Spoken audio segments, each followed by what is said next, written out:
testing the autonomic system, we can test the deep breathing. As you can see, I put 2 electrodes on my wrist, and the electrodes, they are measuring the heart rate.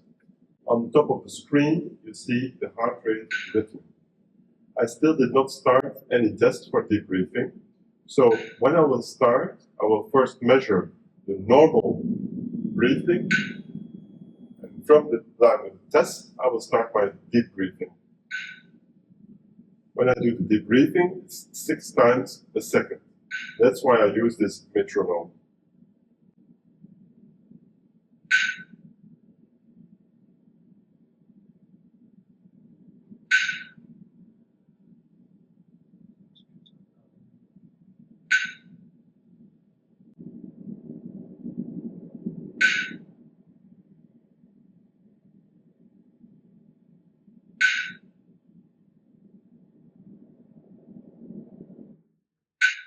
Okay, so test finished.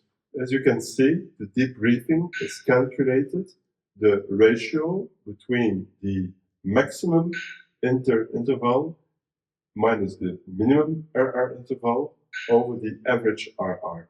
And this is measured as 0.40. We can compare it in textbooks that this value is normal for my age.